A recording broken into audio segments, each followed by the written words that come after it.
आता मी माझ्या हिमतीवर गाडी घेतेच की नाही ते बघा. बघूया बघूया. हा. गाडी घे. पण समज 1 वर्षात जर काय सगळं फायनान्शियल प्लॅनिंग आपलं डगमगायला लागलं, असं दिसतं की आपली नैया डुबते, तर मग त्या क्षणाला अजून ती खाली डुबू नये यासाठी सरळ ती गाडी जी घेतलेली असेल ती विकून टाकायची आणि बॅक परत ते काय असेल ते आपलं रुटीन आपलं सुरू करायचं. हे मान्य आहे? हा चालेल. त्यावेळी असं नाही म्हणायचं अरे लोक काय म्हणतील, घेतलेली गाडी विकली. लोक नाही पोसायला येणार आपल्याला. मंडळी नमस्कार, मी रोही तुमचं 79व्या ब्लॉग मध्ये सर्वांचं स्वागत करते. तर मंडळी आजचा व्हिडिओ देखील आपला 4 व्हीलरच्या चर्चेवरच असणार आहे. ज्यांच्याकडे 4 व्हीलर आहे त्यांनी हा व्हिडिओ पूर्ण बघून त्यांची मतं पण मांडा, आणि ज्यांच्याकडे नाही त्यांनी देखील हा व्हिडिओ पूर्ण बघून झाल्याच्या नंतर कमेंटद्वारे तुमचं पण काय मत आहे ते मांडा.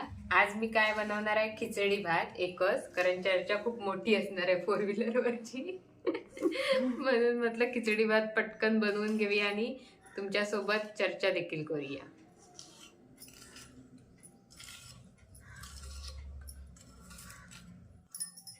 मंडळी मागच्या व्हिडिओमध्ये खूप छान छान अशा कमेंट आल्या, त्याबद्दल आधी मी धन्यवाद बोलेन. मस्त छान छान म्हणजे, आणि कमेंट सगळ्या माझ्या बाजूने होत्या. त्यातल्या एखाद दुसरा म्हणजे जवळपास पकडून चला 98% तुमची बाजू असली ना, तरी जे 2% माझी होती ना, ती मला अशी पॉवर देणारी होती. पण जास्त कमेंट कशा, माझी मतं सगळ्यांना पटलेली आहेत, त्याच्यामुळे गाडी कॅन्सल. गाडीचा विषय कॅन्सल. नाही कॅन्सल म्हणजे कॅन्सल. आता त्या कमेंट मध्ये काय सांगितलेलं होतं, नाव मला माहित नाही एवढ्या जणांचं कोणी केलेली ती, त्याच्यात सांगितलेलं होतं की, आणि तुम्ही पण बोलता कमेंट्सच कशाला, की पैसा म्हणजे काय असतं ते खर्च वाढत जातील. खर्च तर वाढणारच. खर्चाला आपण कुठेतरी एका लिमिट मध्ये कंट्रोल करू शकतो, पण जे गरजेचे जे खर्च आहेत, आता भविष्यात अजून काही खर्च असतील जे गरजेचेच आहेत, तर त्याच्यावर आपण थांबू नाही शकत त्या खर्चांना. मग त्याच्यासाठी असा उपाय की खर्च कमी न करता आपण पैसे कसे जास्तीत जास्त कमवता येतील ह्याचा विचार करूया. मग ते कमेंट मध्ये एक आली होती, कमेंट वाचली की रत्नागिरीत नोकरी जॉबला जा वगैरे. मग जॉबला जाते जॉबला नाही मी स्वतःच असं काहीतरी करेन. आता मला खूप म्हणजे आता की कुळदाचं पीठ, मसाले बिसाले असं वीक वगैरे असं पण आलेलं, तर त्याच्यावरती माझं गेल्या वर्षीपासून म्हणजे असं डोक्यात आहे. बोललं म्हणजे झालं नाही, इतकं सोपं नाही सगळ्या गोष्टी. काजूचा व्यवसाय करताना किती नाके नऊ येते, किती अवघड आहे, कळलं ना. बघू, पण त्यातनं जम बसला. पण मला काय मेन काय आहे, गाडी घ्यायची आहे. घ्यायची म्हणजे घ्यायचीच. निश्चय, दृढ निश्चय. वा, काय बाकी गेला ह्याच्यात सगळा. चला भाई, बोलत बसलो तर एक वाजत आणि जेवचार हो. कशी घ्यायची ना ती सांग फक्त. घेणार मी, माझ्या हिमतीवर घेणार.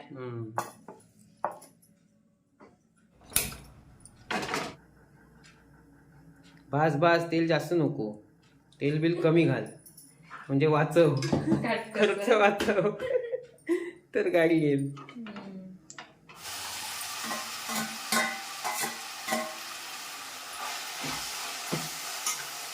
मी माझ्या हिमतीवर घेईन, तुम्ही नाही घेऊन दिलं तर काय. मी माझ्या हिमतीवर घेईन, तुम्ही नाही घेऊन दिलं. थांब, त्या फोडणीचा आवाज येत आहे, नंतर घे हिमतीवर. आवाज तरीचा कमी करायचा आणि ऐका तुम्ही. मग ऐक का, तुम्ही घेऊन देत नाही ना, मग मी तुम्हाला घेऊन दिली तर चालवाल. ते मी बघीन. ऐकता कसं आहे लगेच. काय नको म्हणजे मला समजत नाही, तुझ्या हिमतीवर म्हणजे माझ्या हिमतीवर, म्हणजे तू घे काय मी घे काय, किंवा तू आधी कुठून घेणार मला प्रश्न पडलाय. ते एवढीशा तुझ्या जी काही सेव्हिंग केलंयस ना, ती तुला अशी काही मोठी वाटतं. जी काय एवढीशी सेव्हिंग केलंयस ती अशी फुल कधी उडेल नाही, कधी काय कंडिशन आली असं काय झालं ना लगेच उडेल. ऐक सांगतो. आणि ती जी काही सेव्हिंग आहे ना, आता ती कशातून सेव्हिंग वगैरे ती काय ते आपल्या सविस्तर सांगच, म्हणजे ते समजेल मला पण समजू दे की तुला हिमतीवर म्हणतेस ती. तर ती सेव्हिंग भविष्यासाठी गरजेची आहे, ती आत्ता उडवायची नाही, समजलं ना. पण हप्त्यावरती जर गाडी घेतली आणि मी जर माझा काजूचा व्यवसाय कंटिन्यू, आता काजूचा व्यवसाय सुरू. अरे काजूचा व्यवसाय आता बोललो असतो, जसा काय मोठा व्यवसाय आहे काजूचा, करेन मी मेहनत करेन. एवढीशे काही 100-1 किलो काजू विकले म्हणजे मोठा झाला व्यवसाय. भेटतात ना 4 पैसे. 4 पैसे भेटतात, पण 4 पैसे ते भविष्यासाठी राहू दे ना. मग ते काजूच्या व्यवसाय बरोबर अजून व्यवसाय काहीतरी वेगळा सुरू करेन. आता जसं मगाशी बोललोच ना, आता मी काय? एक काजूचा व्यवसाय करताना काय हालत होते माहितीये ना. होता हाय हालत होत माहित आहे. तू एक काम कर, हालत झाली म्हणून काय मी माझी इच्छा मी म्हणून मी एक देऊ सल्ला व्यवसायासाठी. हॉटेल टाक. हॉटेल का सांग? का? हे काय जेवण बनवतायच ना तू चांगलं, मग ते त्यातच व्यवसाय कर ना. पण त्याच्या थंय थै मला काय 8-12 तास राबूच लागत. कशाला, अजून घे जोडीला कोणतरी. कोणाच घेऊ? कोणाला घेऊ म्हणजे घे, हो. मग होईल. आणि पैसे वाचवायसाठी सारखा सारखा आता इकडेच राहतेस की तू? हा, घरी पण जात नाही बारसूला तिकडे गावी. होय. खर्च होतो पेट्रोल म्हणून. गाडी खर्च किती वेळ जाता? ते किती 500-500 रुपये वाचवून गाडी घेणार काय? मग माझी गाडी आणून लावशील 4 व्हीलर, तीच ती गाडी एका जागेवरच उभी करून ठेवणार आहेस की काय? मग ती कधीतरी चालवणार. असं कुठे जायचं असलं तर सारखा बोलले असते, पण जाऊ दे ना. सारखा काही फिरूसाठी काय तीच काढूची आहे की गाडी? ते जाऊ देत, काही शक्य नाही आपल्याला. आणि जे शक्य असेल ना, तर कसं शक्य आहे ना हे मला समजावून सांग. शक्य असंच की जे 98% लोक तुमच्या बाजूने होते आणि 2% माझ्या बाजूने होती ना, त्यांनी मला असं खूप म्हणजे असं हे केलं नाहीये, जागृत केलं नाही म्हणे. तर त्यांचं असं डोक्यात घेऊनच मी काहीतरी असे छोटे मोठे व्यवसाय करून मी माझे पैसे उभे करणार आणि गाडी घेणार, पण घेणार. झाड नशी बोललं असं, झाड नाही लावणार पैशाचा आणि घेणार. पैसे बघूया, दाखव, घेऊनच दाखव तू. बघा, मी घेते, तुम्ही बाकीचं बघा. बाकी म्हणजे नंतर फिरवण्याचा असता खर्च. हिला म्हणजे गाडीतला अजून काही माहित पण नाही आणि नुसतं गाडी घ्यायचं नाही. गाडी फिरवण्याचा खर्च म्हणजे काय तो असतो तो सांगायला. मेंटेनन्स काय तर असतं ना, आता इन्शुरन्स, मेंटेनन्स, सीएनजी, पेट्रोल काय तर असतं ना.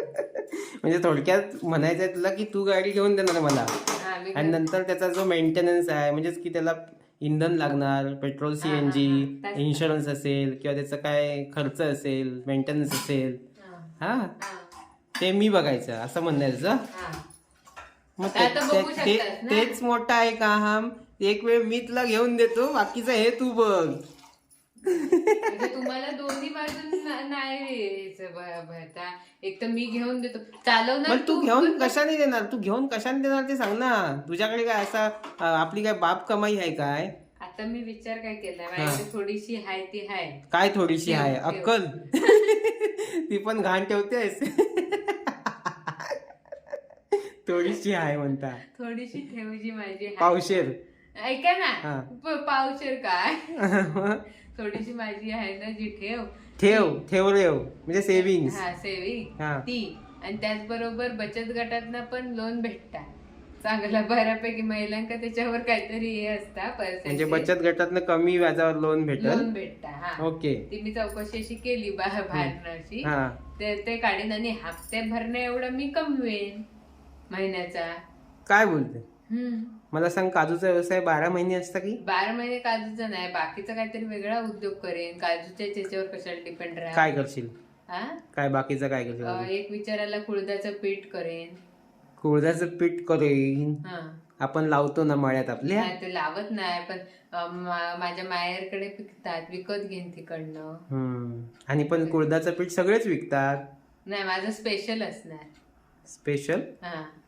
स्पेशल काय असणार? काय वेगळ्या जातीचं असणार की काय? जातीचं नाही, म्हणजे त्याचा काय म्हणतात, सिक्रेट काय असणार त्याच्यात. फक्त तुम्हाला फक्त कांदा, मिरची आणि कोथिंबीर आणि मीठ ह्याचीच फक्त गरज लागणार. बाकी सगळं म्हणजे त्या दिवशी ते बनवलेलं ते तू मला दिलंस बनवून ते? हा, तसं असेल तर चालू शकेल, कारण ते बाबा अप्रतिम होता. म्हणजे त्या आपण जे नेहमी खातो ना त्याच्यापेक्षा वेगळाच होता. म्हणजे नुसता पीठ नव्हता, पोळीत भाजून जा करतात ना तसातला नाही, तर त्याच्यात सगळा मटेरियल असणार आहे. आता काय तर मी काय सांगू नाही शकत, पण सिक्रेट माझा उद्योग कोणी चोरला अजून पोळी पेरलेली नाही लोकांनी, अजून पोळी उगवलं नाही लोकांचं. म्हणजे प्रॉपर यावर्षी पाऊस पण जास्त बिझनेस वुमेन सारख्या गोष्टी करतेस हा, मग काय? आता एक नोट्स काढणार की सुरुवात कुठनं करू.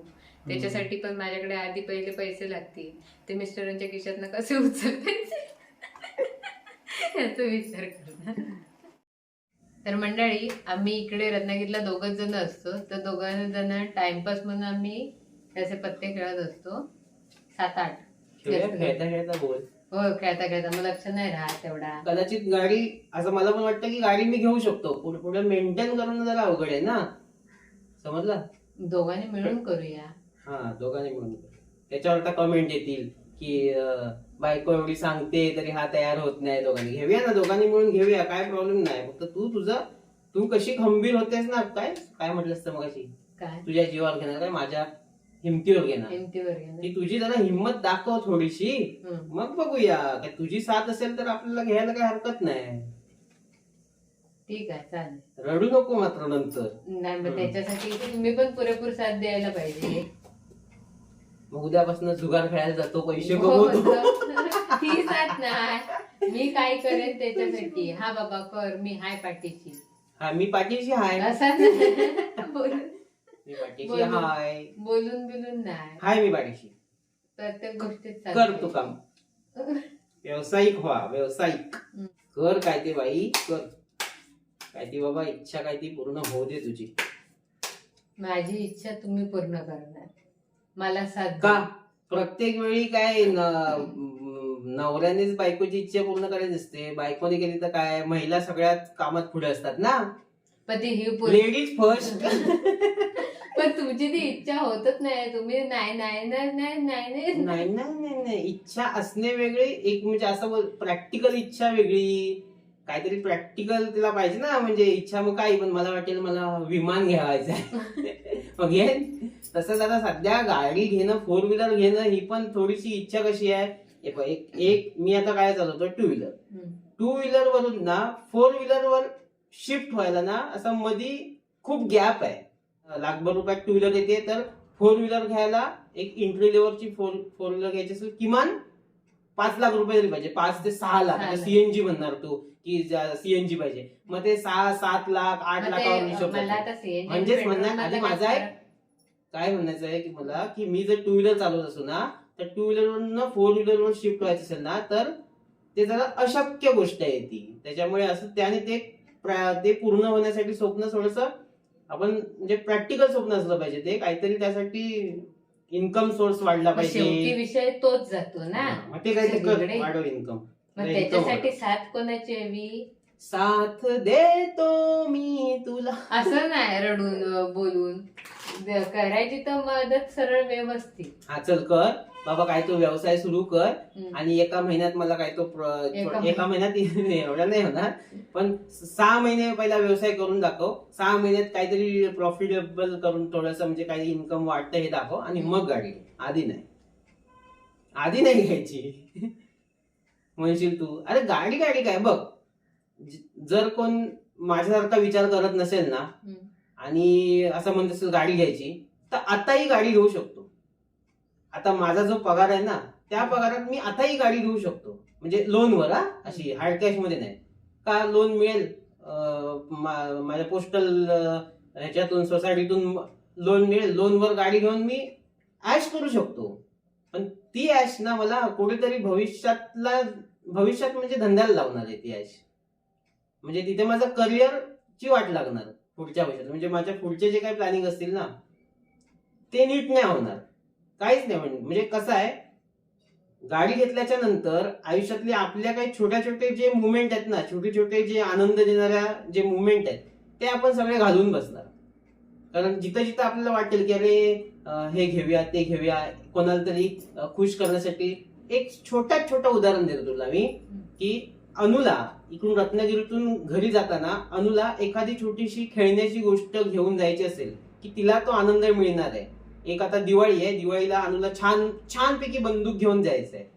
पण जर त्यावेळी आपल्याकडे गाडी असेल, गाडीचं बर्डन असेल, आणि मग त्यावेळी खर्च वाढत चाललेले असणार, आणि आपण मग सेव्हिंग तोडत चाललेले असणार, कुठे इन्व्हेस्टमेंट स्टॉप झालेली असणार, त्यावेळी ती बंदूक तिला नेणं आपल्याला ती परवडणारच नाही. म्हणजे ह्याच्यातली दिवाळीची फटाक्याची बंदूक, मग ती फटाक्याची बंदूक दिल्यामुळे तिचा जो आनंद होता, तिच्या आनंदामुळे मिळणारा आपल्याला आनंद मिळणार जो होता ना, तो आपण घालून बसणार. पुढे फिरायला जाणार असणार आपण, काही फॅमिली ट्रिप काढायची आहे, कधी आयुष्यात फॅमिली ट्रिप नाही काढू शकणार. गाडी आहे, गाडीतून जावा, काय गाडीतून जावं असं होत नाही. म्हणजे अशा काही बऱ्याचशा गोष्टी आहेत, छोटे छोटे प्लॅन केलेल्या गोष्टी काही होणार नाहीत. असं सगळ्या बऱ्याच जणांचं झालेलं आहे, अनुभवावरून सांगतो. तरी पण ठीक आहे, साथ देणार आहे मी तुला. काय ती साथ देतो, मस्तपैकी 6 महिने काय तो व्यवसाय स्टार्ट करून व्यवसायातला काय तो इन्कम वाढ, प्रॉफिटेबल कर, आणि मग माझ्याकडे ये मस्त तुझा प्रपोजल घेऊन, काय ती काय बोलतात त्याचं, आणि मग आपण घेऊया. नेहमीप्रमाणे त्याला डाऊन केला, सगळा कॉन्फिडन्स घालून टाकला. कुठं बोलूकच नको असं. 5 कमेंट मधून आलेला कॉन्फिडन्स ढूस. काय झालं, मला अजून कमेंट देऊन या व्हिडिओद्वारे जरा प्रोत्साहन देते. आणि चढवा आला, माझी वाट लावा. चढवा असं म्हणजे असं नाही की कोणीतरी एखाद्याने हवा घातल्या डोक्यात म्हणून मी हवेवर गेलो आणि हवेत तरंगलो, असं नाही. ठीक आहे, काय ती कर बाबा, तुझी सेव्हिंग आहे, ती सेव्हिंग मधून काय ती गाडी घे, मेंटेन काय ते मी करायचं बघतो कसं ते. मग बाई फायनली बोलले हा एंडिंगला काहीतरी. मग पण मी आता काय करेन ते त्याच्यासाठी पण तुम्हाला साथ द्यावीच लागेल ना. पण नाही तर म्हणशाल हा हे झालं ना तर झालं, मेंटेन मी करतोय ना, मग मी कशाला साथ देऊ, असं नाही बोलायचं. मग नंतर ऑलरेडी कमेंट्स किती वाईट आलेत माहिती. होय, ते आले, त्याला काय करणार. पण आता काहीतरी हातपाय हलवण्याचे प्रयत्न चालू आहेत माझे. मी घरात बसून नुसते राहणार नाही. पण अशा वेळी आता तू जर हिंमत दाखवलीस आणि तुझ्या हिमतीवर तू खरोखर घेतलीस आणि ती तुझी गाडी व्यवस्थित, म्हणजे काही गाडी घेतल्याच्या नंतर काही प्रॉब्लेम नाही आले. म्हणजे कधी कधी असं पण होतं, ह्याला दुसरा पण एक म्हणजे दुसरी गोष्ट पण आहे की जर आपण ती गोष्ट घेतली ना, त्याच्यामुळे जर काय करायचा प्रयत्न करतोय, म्हणजे तू जर त्यात व्यवसायात उतरलीस आणि काहीतरी व्यवसाय सुरू केलास, तर असं पण होईल की हे घेतल्यामुळं आपली प्रगती झाली. एक म्हणजे डोक्यात येत आहे माझ्या की आतापर्यंत जर गाडीच घ्यायचा विचार नाही आला असता तर व्यवसाय करायचा विचार नाही आला असता. व्यवसाय छोटे छोटे करशीलच, पण मोठ्या लेवलवर कसं बोलतात ती रॉकेट कसं एकदम जोरात उडतं, का उडतं, पाठीमागे आग लागलेली असते. तशी ती EMI ची आग किंवा त्या जी काही खर्च असणार त्याची आग जर वाटली असेल तर मग तू असं फास्ट पळणार. तो बदल कदाचित होऊ शकतो, तुझ्यात होऊ शकतो, परिणामी माझ्यात होऊ शकतो. असं असेल तर बघू, एक उडी मारून बघू. असं एक ठीक आहे, एक अजून एक बोलू, गाडी घे, पण समज 1 वर्षात जर काय सगळं फायनान्शियल प्लॅनिंग आपलं डगमगायला लागलं, असं दिसतं की आपली नैया डुबते, तर मग त्या क्षणाला अजून ती खाली डुबू नये यासाठी सरळ ती गाडी जी घेतली असेल ती विकून टाकायची आणि परत ते काय असेल ते आपलं रुटीन आपलं सुरू करायचं. हे मान्य आहे? त्यावेळी असं नाही म्हणायचं अरे लोक काय म्हणतील, घेतलेली गाडी विकली, लोक नाही पोसायला येणार आपल्याला. आणि घेतलेली गाडी विकली म्हणून काय आपल्याला म्हणजे आपल्याला काय वाईट वाटण्यासारखं काय नाही. तो स्मार्ट डिसिजन देखील असू शकतो. एक गोष्ट करून बघितली, वर्कआउट नाही झाली म्हणून आम्ही एक्झिट केली. काही असेल जे काय असेल ते मला पटेल, म्हणजे मी काय घाबरत नाही. किती लोक म्हणजे तुला माहितीये मी आयुष्यात कसं आहे. नाही ते पण बरोबर आहे ना की कोणत्या पण गोष्टीचा अनुभव घेतल्याशिवाय आपल्याला पुढची परिस्थिती जाणवणारच नाही. तर असा एक काहीतरी पुढचं पाऊल टाकून एक अनुभव घेऊया. झालं सक्सेस तर ठीक आहे, पुढे गेलो, नाहीतर मग आलो परत पाठी आपल्या जागेवरती. विकून टाकायची म्हणजे एखादी आणि सेकंड हँड घ्यायची. सेकंड हँड काय ती बघ माझी आता ठेव, मी माझ्या हिंतीवर घेणार म्हणजे काय नवीन घेऊ की मला काय पोस्टात पगार हे आहे की नोकरी आहे की घे. आणि ते बचत गटातून कुठं काय मिळते काय बघ. भेटणार ना. मीच म्हणजे बघते पण असं याच्यावर युट्यूबवर व्हिडिओ आणि अशी बाहेरनं चौकशी पण करते. सगळी सेव्हिंगची वाट लावू नको, थोडीशी ठेव, इमर्जन्सी फंड असला पाहिजे. चालेल. चला अशा प्रकारे आपल्याला होय भेटलाय फ्लॅशला. कुठेतरी देव करो आणि हे काम सुरळीत माझं चालू होऊ दे. आणि आता काय वाटलं तुम्हाला आमच्या बोलण्यातून, चर्चेतून, की गाडी आम्ही खरोखर घेतली पाहिजे की नाही ते पण तुम्ही सांगा. कारण आता तरी फायनान्शियल कंडिशन अशी आहे की दोन दोन खर्च नाही जमणं ते पॉसिबल नाही, पण तरी पण एक बोलतात ना उडी मारून बघणार आहे. काय होईल ते होईल. तर चला. गरम आहे. शाळेत मस्त खिचडी भात असायचा आमच्या. खिचडी भात आम्ही नाही खात का? मस्त आहे. मस्त आहे, पण गरम गरम खाण्यातच मजा आहे. तो संपवच कंटाळा आलाय. भात संपव नाही मग? तो व्हिडिओ संपव. चला मंडळी, आजचा व्हिडिओ कसा वाटला नक्कीच सांगा कमेंट करून. व्हिडिओ आवडला असेल तर व्हिडिओला लाईक करा, शेअर करा. चॅनलवरती नवीन असाल तर चॅनलला सबस्क्राईब करायला विसरू नका. तर हा होता रोहित लाईफचा 79वा ब्लॉग. आता भेटूया 80व्या ब्लॉगमध्ये. तोपर्यंत बाय बाय.